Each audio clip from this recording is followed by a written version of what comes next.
I was always a solitary kid growing up.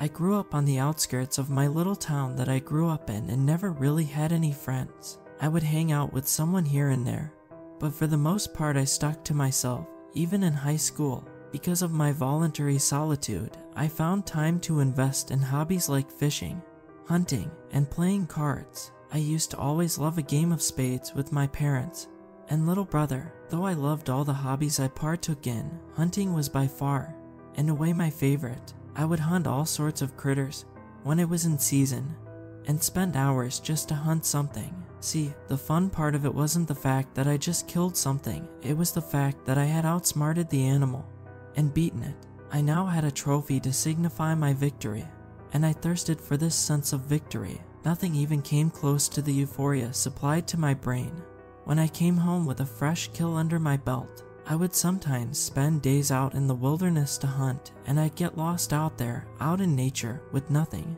but the sounds of the other creatures that inhabited the woods in which I was choosing to steal life away from. Due to my love for hunting and fishing, I never found time to do much schoolwork. I passed all my classes with at least a C and graduated high school, but further education was not something destined for me. I was convinced hunting was my calling. After high school, I began to hunt not just for pleasure, but for work too. There was a company close by to my hometown that made deer jerky and was looking for hunters that could deliver them the meat. Of course, me, the self-proclaimed lover of such activities, applied for this position, and after a week of waiting, got the job. I was to begin as of right then and there. So I grabbed my gear and went out to the woods and set up shop up in the tree stand I had been using for as long as I can remember, and began to wait. I must have sat in that stand for hours, because soon the sun was beginning to set. It was summer though, so I knew I had some time before I was shrouded in darkness. That's when I saw him. A male buck pranced into view all the way on the horizon. I sat there watching it, mesmerized by how it moved. It calmly paced the forest floor, bending over here and there to eat some grass or berries, until finally it came to the creek that I had set my stand up near to. It stood for a moment, looked around, and dropped its head to take a much-needed sip of water. This was it, the moment I had been waiting for. I raised my rifle, knowing I had only one shot, and aimed it directly behind his front shoulder. I took a deep breath. Bang! My shot was perfect. It traveled directly through the buck's heart and killed him on the spot. My heart swelled as again I knew I won. All this waiting was not in vain. I nearly flew down the steps to my stand and rushed over to the buck. His eyes were still open. I was glad it was instant, so that he wouldn't have to suffer. I picked him up and soon I was back home. I called the company, and soon they had someone come over to my house and pick up my latest kill. I thanked the man as he left and shut my door, feeling prouder than ever. I knew that this is what I was going to do for the rest of my life. A few years passed, and I continued doing what I loved, and eventually, I received enough money from hunting that I moved away from my hometown and moved to West Virginia, as I heard that the hunting there was great. I wanted to live out in the back country, as I wanted to be able to hunt all the time, and I found a place where I could do just that. There was an old cabin, not too expensive, that sat right in the woods, not too far away from a town, maybe a 15 or 20-minute drive, so not completely isolated. But the town it's close to is not exactly bustling, so it's not urban either. I liked it very much and made a couple of friends in town. Most liked hunting, but only one ever wanted to come with me to hunt. His name is Brian. Brian's a good guy and a young one too.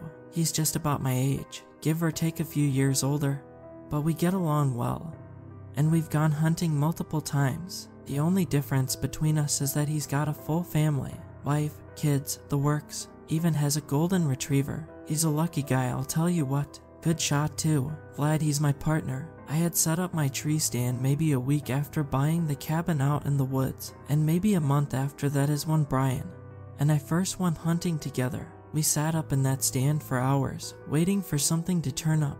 Eventually a doe showed up, and we did our thing, and carried her back to my cabin. At this point, I had learned enough about the making of jerky to know how to do it myself, and with the help of Brian, we skinned the doe and began making jerky and venison steaks. That was a good night. We would go hunting maybe once or twice every 2 weeks, but I would go hunting almost every night. At this point, I had found another company somewhat close by, maybe an hour away, that again needed hunters to gather meat and send it into them. So once again I applied and got the job. Everything seemed to be going well. I was good at my job and it paid well. Because I was up in that tree stand for so long, almost every night, I knew just about every sound in the woods.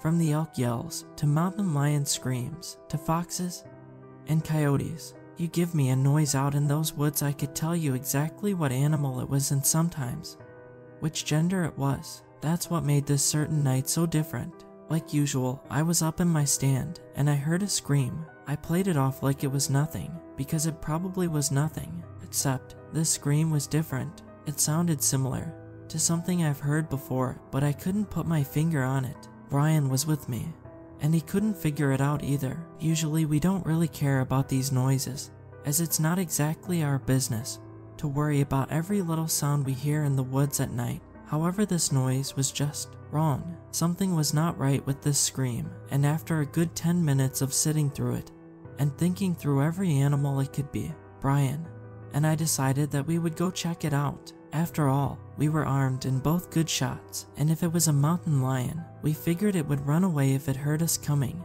We got down from the stand and began our walk towards the direction of the scream. After a minute or two, we could tell we were getting closer because the noise was getting louder. It seemed almost echoing through the trees, and I won't lie when I say it freaked us both out a little. However, we trudged onward, and eventually, after another minute of hiking, we stumbled upon a clearing where we saw what the noise was emanating from.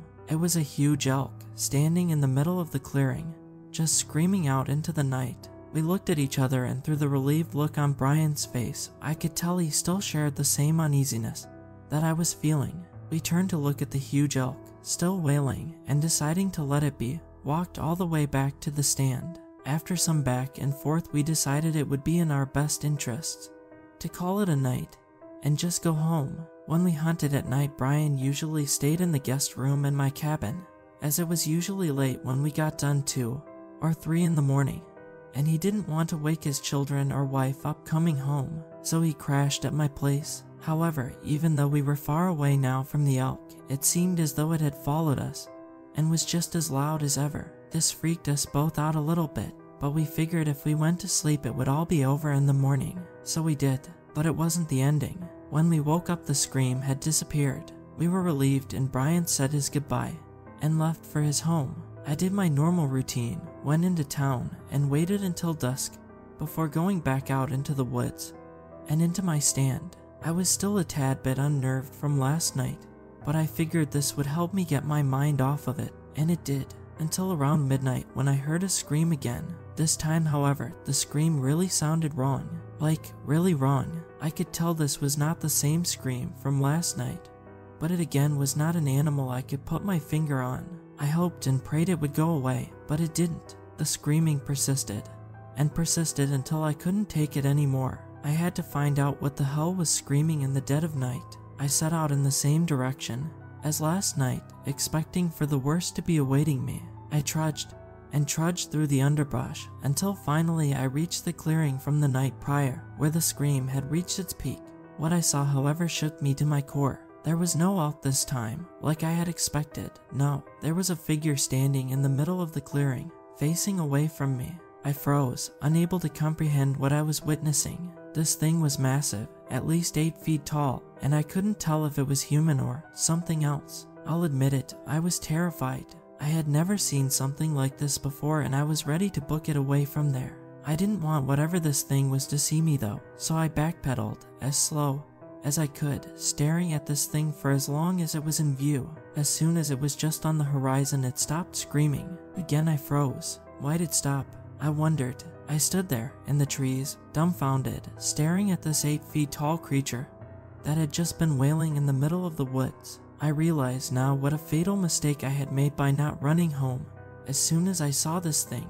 As I stood there, this thing turned around, and my body was struck with fear. Though I was at least 300 yards away from this thing, it stared directly at me, and I knew it knew I was there. Its yellow eyes pierced daggers into my heart as it got down on all fours and began wailing once more, starting to gallop towards me. I stood there frozen for another moment before booking it. I knew all the shortcuts to my house, and I took them all, knowing I may not have much time left. I sprinted faster than I have ever sprinted, hearing its echoing cries in the distance, its growing intensity only proving I was going too slow. As the sound grew louder than ever, I saw my house. I fumbled with my keys to get to the one that opened my front door, and as I reached the porch I found it. I unlocked the door and shut it as soon as I reached it. The cries were right outside, and I knew whatever this thing was, it was on my porch, searching for a way to get inside. Terrified, I hid in my freezer where I hoped the smell of meat and ice would help mask my scent to the being.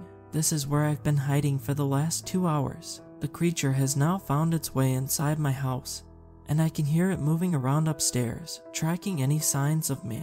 I am in the basement and in the cooler, so hopefully it won't find me in here. I tried texting Brian to get over to my place, but my messages haven't been going through, and given it's 3 in the morning, I doubt he'd see them anyways. I have no idea if this thing will go away in the morning, but right now it's my only hope that I have. If it doesn't, then it will find me eventually, and who knows what it will do then. If you're seeing this, please, I'm begging you, please heed my advice. If you hear screaming in the middle of the woods at night, do not investigate.